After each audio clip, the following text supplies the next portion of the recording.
Stop ignoring your mental health.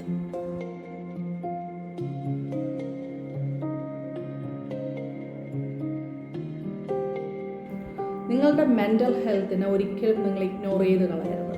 ചെറിയ ചെറിയ വിഷമങ്ങളായിരിക്കും, ചിലപ്പോൾ പെട്ടെന്ന് ദേഷ്യം വരുന്ന കാര്യങ്ങളായിരിക്കും, ചിലപ്പോൾ പെട്ടെന്ന് കയ്യിൽ നിന്നിട്ട് കൺട്രോൾ പോകുന്ന കാര്യങ്ങളായിരിക്കും. ചില സമയത്ത് നിങ്ങൾക്ക് ഭയങ്കര സങ്കടമായിരിക്കും, എന്നാൽ ചില സമയത്ത് പെട്ടെന്ന് സന്തോഷം വരും. എന്നാൽ ആ സന്തോഷം ഒത്തിരി നേരം അങ്ങനെ നിൽക്കുന്നില്ല. ഓക്കെ, ലൈഫ് എന്ന് പറയുന്നത് സന്തോഷവും സങ്കടവും എല്ലാം കൂടി ചേർന്ന് ഒന്ന് മിക്സപ്പായി കിടക്കുന്ന ഒരു കാര്യം തന്നെയാണ്. പക്ഷേ സങ്കടത്തിൻ്റെയും ടെൻഷൻ്റെയും സ്ട്രെസ്സിൻ്റെയൊക്കെ തീവ്രത കൂടി വരുന്നു. നിങ്ങളുടെ ഹാപ്പിനെസ് മൂമെൻറ്റ്സ് നിങ്ങളുടെ ലൈഫിൽ കുറഞ്ഞു വരുന്നു. പക്ഷേ പുറമേ നിന്നിട്ട് ആരെങ്കിലും നിങ്ങളോട് ഫൈറ്റ് ചെയ്യുന്നുണ്ടോ? ഇല്ല. ആരും ഫൈറ്റ് ചെയ്യാനില്ലെന്നുണ്ടെങ്കിൽ നിങ്ങൾ മൈൻഡ് വൈസ് നിങ്ങളോട്ട് ഹാപ്പി അല്ല. നിങ്ങളുടെ സ്ട്രെസ്സ് കൂടുന്നു, നിങ്ങളുടെ ഹാപ്പിനെസ് കുറയുന്നു, നിങ്ങളുടെ സാഡ് മൊമെൻറ്റ്സ് കൂടുന്നു.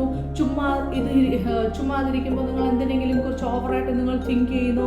എല്ലാത്തിനോടും നിങ്ങളുടെ മൈൻഡ് വന്നിട്ട് ഭയങ്കരമായിട്ട് ഡിസ്കംഫർട്ടബിൾ ആയിട്ടിരിക്കുന്നു എന്നുണ്ടെന്നുണ്ടെങ്കിൽ please don't ignore your mental conditions or mental health.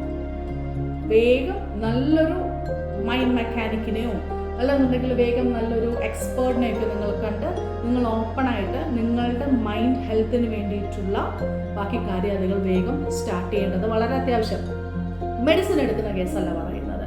Without medicine ഒരുപാട് കാര്യങ്ങൾ ഇപ്പോൾ നമുക്ക് അവൈലബിൾ ആണ്. So please don't ignore it. Okay, thank you.